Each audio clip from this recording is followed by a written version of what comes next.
we are going to learn about are the consolidation, nodule, mass, and interstitial opacities and collapse.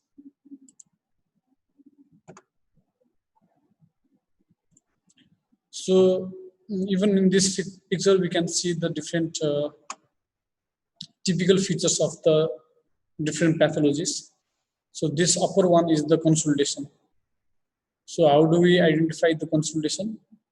It appears as inhomogeneous opacity, and we can see the presence of air bronchogram. It is usually ill-defined in appearance. So this is the here we can see the presence of the air bronchogram. So patent bronchi can be seen going into the opacity. So this is the air bronchogram. This is the typical feature of consolidation.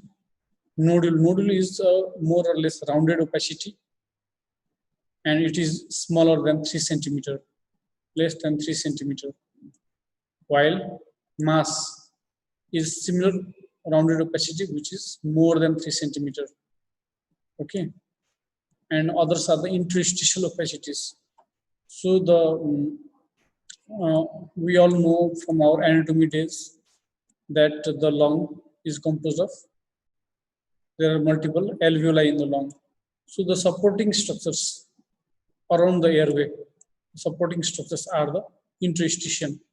So these, if there is any pathology in the interstitium, then they appear as linear opacities, or if there are multiple linear, they appear as net-like, which is called reticular, net-like. And where they coalesce, there may form nodules. When there is formation of nodules at the intersection of the linear opacities, this is called the reticonodular opacities. So interstitial opacities may be of three types. One is the linear opacities, reticular opacities, and reticulonodular opacities. Okay, next is atelectasis. This is the term used for collapse of the lung. Atelectasis means loss of volume. The volume of the lung will be decreased. It also appears as opacity of the lung. Okay, we can see that here is the opacity of the lung, opacity, but it is devoid of the air bronchogram. It is sharp. It has sharp margins, while the consolidation it has floppy margins. So these two might be confusing between consolidation and atelectasis. So coming to the consolidation, consolidation is any focal process that fills the alveoli with fluid, pus, blood, or cells, including tumor cells, and or other substances, resulting in lobar, diffuse, or multifocal ill-defined opacities.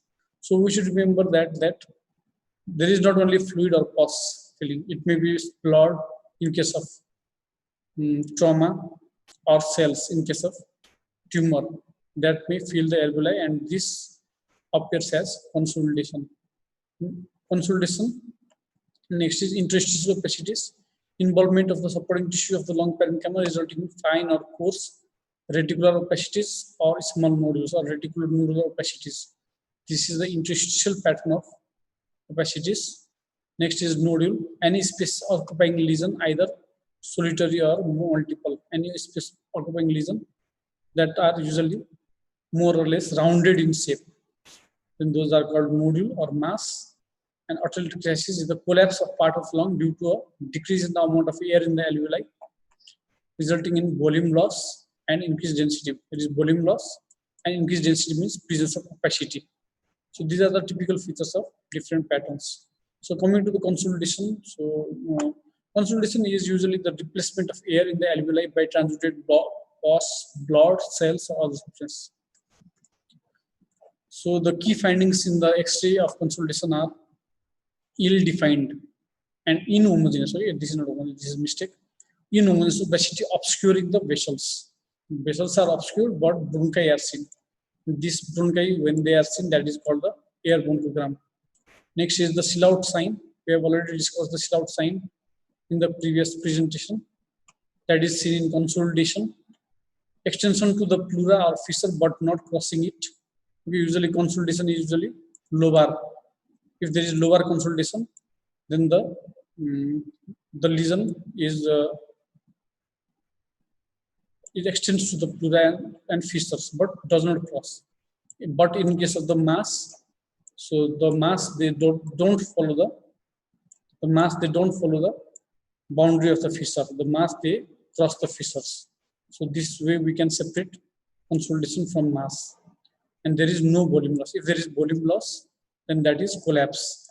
Okay, these are the features of consolidation. So coming to this picture, we can see there is opacity, which is ill-defined fluffy opacities in the left lung, the left middle and the lower zone of the lung, and we can see the presence of patent bronchi within. These are the air bronchograms, and this presence of air bronchograms is the hallmark of consolidation.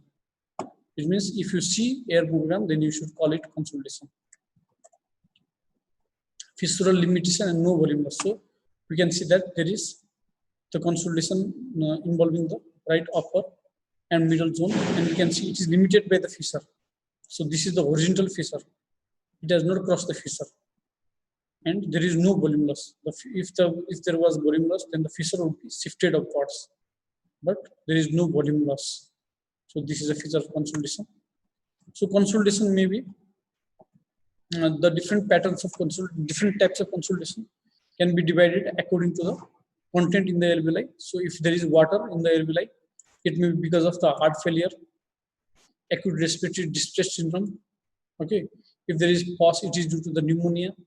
If there is blood, it is usually due to the trauma or vasculitis, which may cause pulmonary hemorrhage.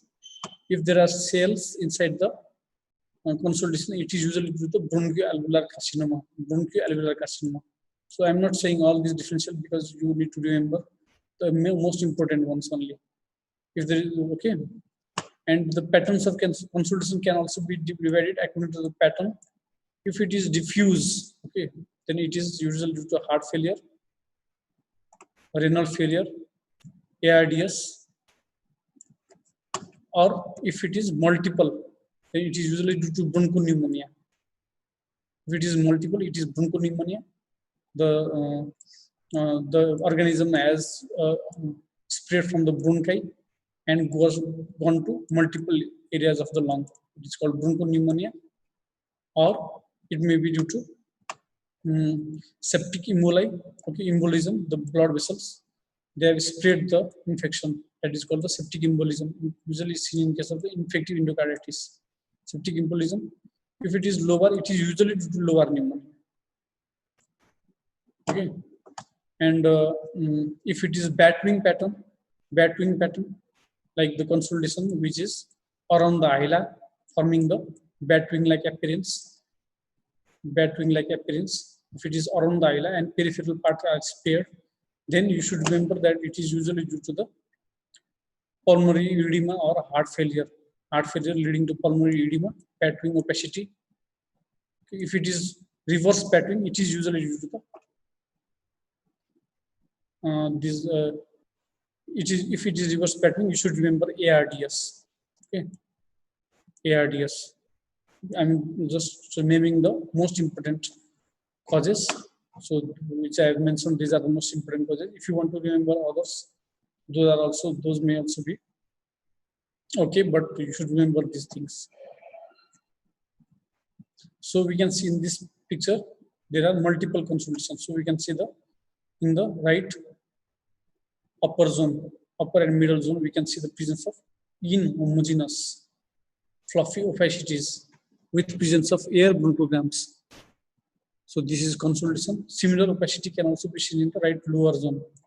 So this is the areas of multifocal consolidation, and probably this could be first thing to remember in multifocal consolidation is bronchopneumonia. This is lobar consolidation. Lobar consolidation usually in lobar pneumonia. It is involving a whole of the lobe, so lung. So it is here, it is involving the upper lobe. So this is the lobar pneumonia. And if we in consolidation may be observed in case of trauma. So if there is consolidation in case of trauma, then that is not infective. It is lung contusion.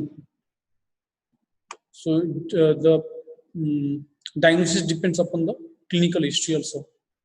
So here you can see fluffy ill-defined opacities in the right middle zone, upper and middle zone, and this ill-defined opacity is associated with refractors. So this is a lung contusion. So sometimes consolidation is mimicked by certain structures like thymus. So there, in case of a child, if we see a triangular opacity in the superior mediastinum, then we should suspect that this is thymus, and it is giving a cell sign. So we know that the cell of a boat, it appears like this. Okay, cell. So this is also cell like opacity. This is seen in case of thymus, which is normal. So we should not be confused with consolidation or any mass. So next topic is atelectasis or lung collapse. It is the result of loss of air in the lung or part of the lung, with subsequent volume loss due to airway obstruction or compression of the lung by pleural fluid or pneumothorax. So it could be due to airway obstruction or compression usually. So there are other types of collapse also, but we should remember these two types. These are the either due to airway obstruction. So sometimes if there is obstruction in the airway, then the part of the lung is not aerated, so it becomes small, volume will be lost. Or it may be, if there is effusion or mass, then that may compress upon the lung. So key findings are sharply, so it should be sharply defined opacities, while we remember that consolidation are ill-defined and inhomogeneous. Collapse is usually sharp opacity obscuring vessels without consolidation as air program. Collapse has no air program. And volume loss, features of volume loss will be present. Always you should look for features of volume loss. So volume loss, features of volume loss differentiates the consolidation from collapse. Features of volume loss means shifting of the diaphragm, fissures, hila, and mediastinum. I'll show this. So what we should know is that in the right lung there are two fissures. One is horizontal fissure and another is oblique fissure. So horizontal fissure extends from the hilum to the lateral. So it is usually like this horizontal. In oblique fissure, it is extending like this. Okay. So above the horizontal fissure, the most part of the lung is the upper lobe. So, but in this image, we can see that there is opacity in the right upper zone. So this opacity is devoid of air bronchograms. Okay, and there is sharp lower margin. The lower margin of the opacity is sharp, and this sharp margin is due to the shifting of the fissure. So these are features of volume loss. So these three features tell us that this is the lung collapse. So once again, the reason is there is opacity in the right upper zone with sharp lower margin, devoid of air bronchogram, and is associated with shifting of the fissure. So this is case of the right upper lobe collapse. So similar picture of the right upper lobe collapse. And here also we can see there is sharp defined triangular opacity, sharply defined triangular opacity in the right middle and lower zone. Sharply defined triangular opacity in the right middle and lower zone, and it has also no air bronchogram. So this is also the right middle lobe collapse. So the horizontal fissure should be like this, but it has shifted downwards. It is now concave downwards here. So there is shifting of fissure. So this is the case of right middle lobe collapse. So coming to the next topic, that is the nodule and mass. Nodules are more or less rounded opacity in the lungs with size up to 3 centimeters. So if they are less than 3 centimeters, they are nodules. If they are more than 3 centimeters, they are masses. So nodules and masses. Nodules may be due to different pathologies. They may be due to granulomatous cause like fungal infection or lung carcinoma, metastasis, or pulmonary hematoma, benign cause of the pulmonary nodule, or they may be, if they are more than 3 centimeters, they are usually due to the lung carcinoma. You should remember this lung carcinoma. Other causes may be melanomatous masses also. If there are multiple masses and nodules, then we should suspect. Similarly, fungal infection or septic emboli or metastasis. So we should always remember, if there are multiple masses, multiple nodules and masses, the first differential should be metastasis. Okay, and it may also be seen in sarcoidosis, venous granulomatosis, bronchoalveolar carcinoma, rheumatoid arthritis, rheumatoid nodules may be present. So in this case, we can see there are multiple nodules in both the lungs. So coming to the differentials, it could be the first differential that we should come to the mind is metastasis. If we see such nodules, this was also a case of metastasis with cannonball nodules. And other differentials are fungal infection, tuberculosis may also be present with such nodules. Septic emboli also present with multiple nodules, but they are usually associated with hazy peripheral opacities, haziness around them. So this was a case of metastasis. So mass, if it is more than 3 centimeters, then we should call it mass. So this was also more than 3 centimeters, and this was a case of bronchogenic carcinoma, lung carcinoma. So pleural fluid, it takes about 200 to 300 ml of fluid before it becomes visible on chest X-ray. So it is almost the volume of the small Coke bottle. It is almost 2 to 300 ml. About 5 liters of pleural fluid are present when there is total opacification of the hemithorax. So when they are just visible, it is almost 203 ml. And when it is almost completely opacifying the lung, then it is 5 liters. So usually the effusion, they also appear as homogeneous, because of the fluid, they usually appear as homogeneous opacity, and they are crescentic in outline. So you can see crescent sign is present in the effusion. This is like the crescent. Okay. So we can see there is, how we describe this chest X-ray. We can see that there is obliteration of the costophilic angles. So from the last lecture, we know that the costophilic angle should always be acute. It should be less than 90 degrees. So here we can see it is less than 90 degrees, but here we can see it is more than 90 degrees. Sorry, it is more than 90 degrees like this. Okay. So, and we can say that there is obliteration of the left costophilic angle with crescentic shape opacity in the left lower zone. So it is a case of left pleural effusion. Here we can see massively opacified right lung. There is devoid of, it is devoid of air bronchogram. So this is a massive right pleural effusion. We can also see there are multiple nodular opacities in the left lung as well. So this might represent a consolidation or. So coming to the next topic, that is pneumothorax. So pneumothorax is the presence of air in the pleural cavity. It is useful to divide pneumothorax into 3 categories. One is primary or spontaneous pneumothorax, when there is no underlying lung disease. Secondly, spontaneous pneumothorax, when there is underlying lung disease like cyst, bulla, which may rupture and cause pneumothorax. And next is iatrogenic or traumatic pneumothorax. So spontaneous pneumothorax is usually due to rupture of the subpleural valve. A valve is the cystic structure usually in the lungs, and it may rupture causing spontaneous pneumothorax, or it may be due to the, if it is it may, sometimes the pneumothorax may be associated with the underlying lung disease like COPD. COPD, the emphysema bulla may be, emphysematous bulla may be present, which may rupture causing pneumothorax. Asthma may also cause pneumothorax, and sometimes lung cysts, cystic disease of the lung may also cause pneumothorax. So cystic disease of the lung, if they ask you names, if you may remember these 2 names. One is the lymphangioliomyomatosis and Langerhans cysticercosis.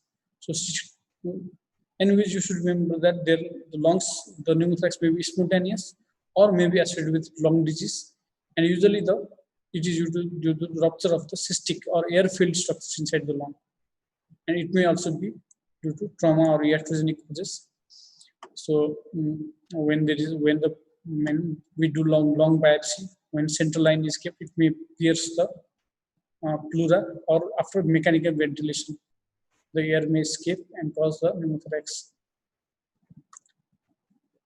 So the features of pneumothorax are there is visible visceral pleural edge. So we know that the pleura is composed of two layers. One is the parietal pleura and next is the visceral pleura. So air is present in between these structures. So we may be able to visualize the visceral pleura in case of the pneumothorax. No long markings are seen peripheral to this line. So peripheral to the visceral pleura line, long markings should not be visible. Peripheral space is radiolucent compared to the adjacent long.